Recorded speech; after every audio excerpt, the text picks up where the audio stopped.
All right, here is your study guide. I'm going to move pretty quickly through here, and you can use this to move around and check your work or rewatch more carefully to see how to solve something. All right, this first section is 1 and 2 step equations. Let's go ahead and work through these. I'm going to separate my workspace here and zoom in. We have our invisible parentheses, so I'm going to multiply both sides by 4. And that removes that, so we're left with x plus 2 equals 16 times 4, which is 64. And then we're going to subtract 2 to both sides, and we're left with x equals 62. We need to go ahead and do the check. And so our check, it won't let me change to black. There we go. If x is 62, we have 62 plus 2 divided by 4 equals 16. 64 divided by 4 and 16 equals 16, check. All right, next one, here we go. Back to red. I see the parentheses there, so I'm going to distribute first. So I have a negative 3x. I'm going to KFC that, which gets me a positive 12. Okay. And then we have equals and negative 6. And then now that we have this, I can subtract 6 from both, or subtract 12 from both sides. That cancels that out. So I have a negative 3x equals negative 18. And then divide by negative 3 both sides. And we're left with x equals a positive 6. Let's go ahead and do the check. I'm going to switch to black here. We have a negative 3 times 6 minus 4 equals negative 6. This is a 2, and so I can see the negative 3 times 2 is negative 6 equals negative 6, so check. All right, next one, we have a distributing again. So we're distributing the 1/4, so that a fourth of 4 is 1x, plus a fourth of 8 is 2, equals 17. Let me go ahead and shift this over. All right, and then we have subtract 2 to both sides. X equals 15. Let's go ahead and do our check in black. And we have 1/4, 4 times, oops, I lost my 15 for some reason, times 15 plus 8 equals 17. The 4 times 15 plus 8 is 68. So I have 1/4 of 68 equals 17. And then a fourth of 68, if I take 68 divided by 4, I get 17 equals 17. Okay, and that checks out. All right, number 4. Let's not forget that this is a minus 1x. And so we're going to go ahead and add 5 to both sides first. And so I have a negative 1x equals negative 10. This is like saying the opposite of x is negative 10. So technically, though, I'm dividing both sides by negative 1, which gets me x equals 10. Now over here, let's do our check.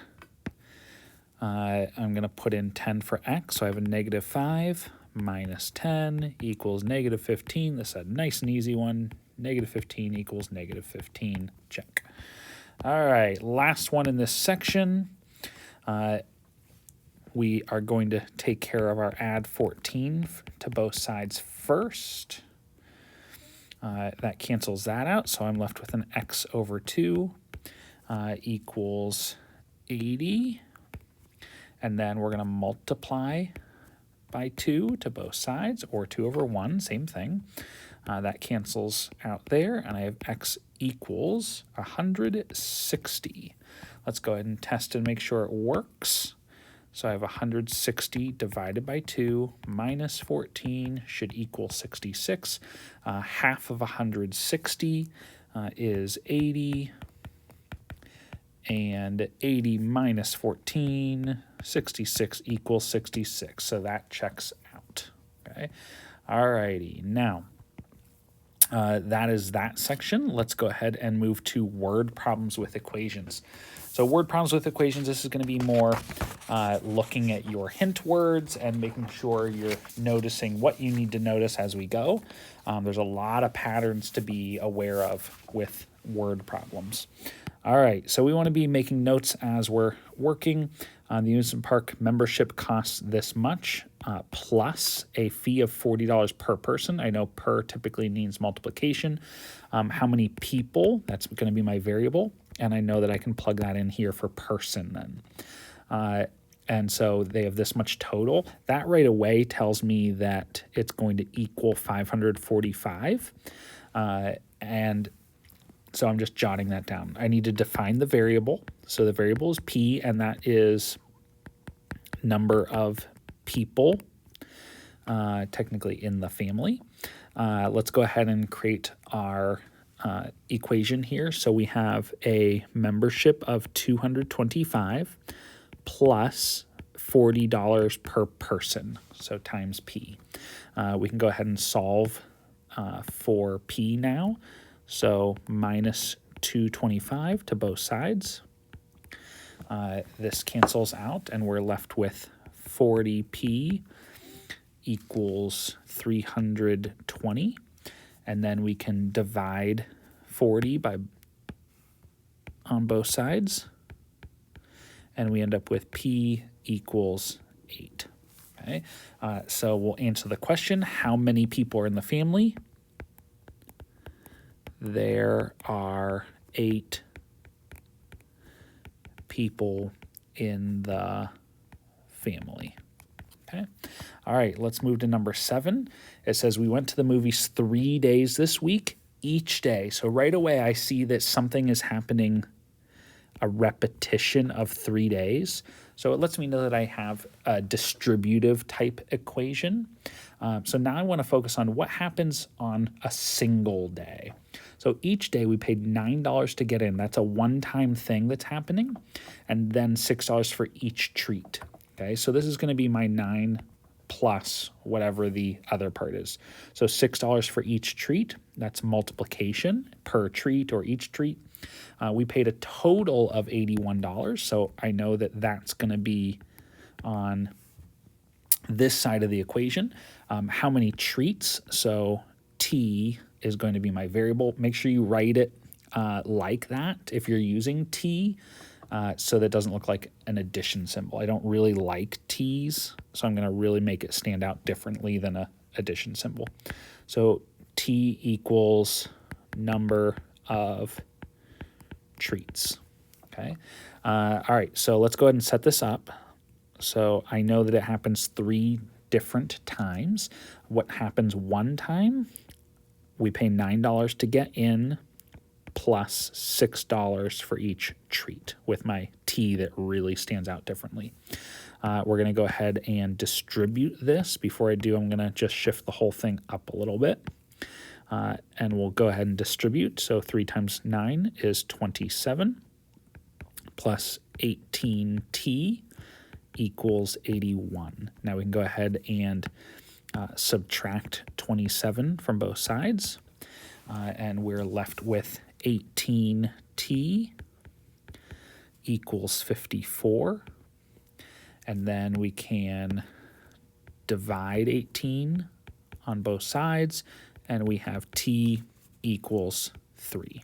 Okay, what does T mean? That's the number of treats. Let's reread the question. How many treats did we buy each day? We bought 3 treats each day. Okay. All right, next one. Fletcher has been earning money each week. She's earned a total of $924. Probably is going to be right here then. She earned the same amount for the past 15 weeks. Okay. It's important that it's the same, so it means I can have a repeated addition type of thing or multiplication. How much money did she earn each week? So I don't know how much money, so that sort of identified my variable. So M equals money earned each week. So let's see.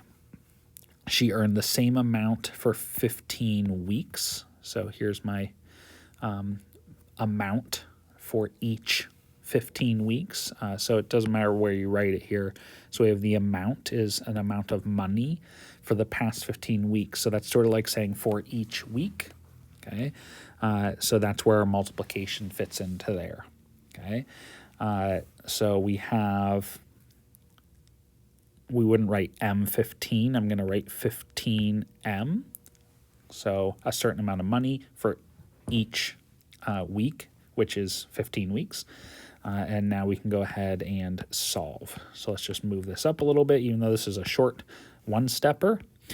Divided 15 by both sides, and we get M equals $61.60. Make sure you record it as money. So answer the actual question. How much money did she earn? She earned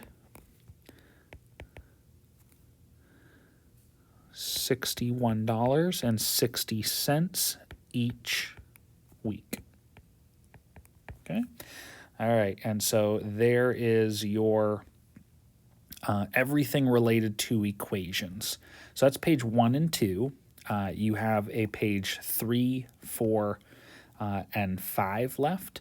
So we're going to stop with the equations in this video, and then we'll have a second video for graphing and writing inequalities.